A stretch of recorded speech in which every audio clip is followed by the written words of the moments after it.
In this video, we're going to discuss file management with TFTP. Now, this is perhaps one of the most useful videos in this course and one of the things that you'll use most frequently when you're administering a network. And that is how to upgrade the iOS using a TFTP server, how to backup and restore configurations using TFTP server, how to manipulate the flash file system using TFTP. And it's kind of an extension of the last video we just did where you keep track of all the files on the file system using these commands. So we'll go back here to our Internet Gateway Router. And the magic of all of this comes into play with that copy command that we talked about in the last video. If I hit copy and hit question mark, you see that we have some options for running config and startup config, as well as the magic command right here, TFTP. And this allows you to copy from a TFTP file system because obviously in the copy command, the first argument is the source file.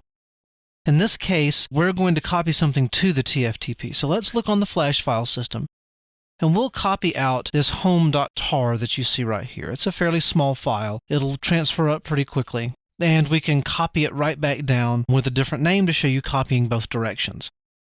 So we'll do copy flash home.tar. If we hit question mark, now it's asking us where to copy the file to. And in this case, we are actually going to copy it to the TFTP file system. So we're going to do copy flash home.tar to TFTP. And we could go through here and specify the entire URL, but I'm just going to leave that blank so that the iOS will prompt us for the proper arguments. Now, in this case, we're going to be using the SolarWinds TFTP server. And I'm not going to go through exactly how to get this set up because it's a little outside the purview of this course, but there's several different TFTP servers. This happens to be one of the more popular ones, and it's very straightforward. You basically install it and hit go, and it allows any system whatsoever to read and write to the TFTP server service. So in this case, we'll just hit enter here for TFTP. Address or name of remote host, in this case it's going to be 192.168.1.104, which is the IP for the system I'm on. Destination file name home.tar, and you see it's now transferring the file. You see TFTP connected from this, and it's doing a binary put, and it's copied the entire file, 6.7 seconds. And if we look at our TFTP root, we see home.tar there. It was written right now, 11:20 at 8:07 p.m.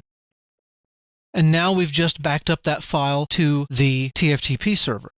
Now, this can be useful not just for the flash file systems, i.e. if you're going to copy an iOS up or down to or from a router. You can also use this to back up and restore configurations. For example, if we go back to this copy command, we notice that one of the options is the running config and the startup config. You could actually copy startup config to TFTP. Address is 192.168.1.104. Destination file name, and it specifies a file name, or it suggests a file name. We'll leave it as that. And that obviously was very quick. If we look at the TFTP root here, we now see the inetgw config.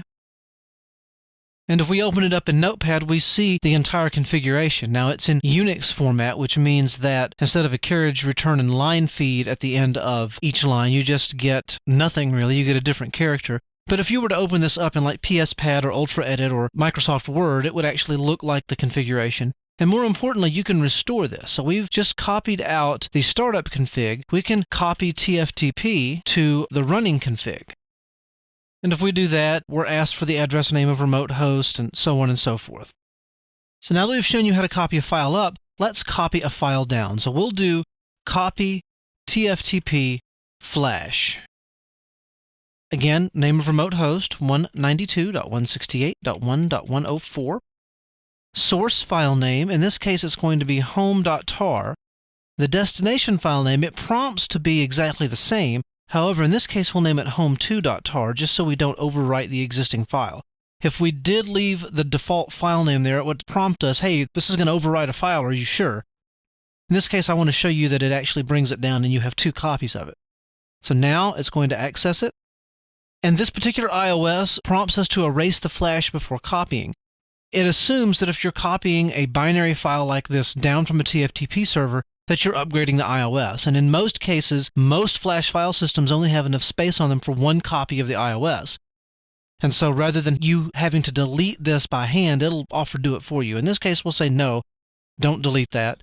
And it pulls it down. It even tells you what interface it's using in case you wanted to verify that. Verifies the checksum. And now if we do a dir, we now have home and home2.tar, and they're both the same file size, and they probably both have the same contents. In fact, let's go ahead and kill that home.tar. So let's delete home2.tar. Delete file name, confirm, and it's gone, just like that. So as you see, you can do quite a bit of device management using just a simple free TFTP server. And this concludes our discussion of file management with TFTP.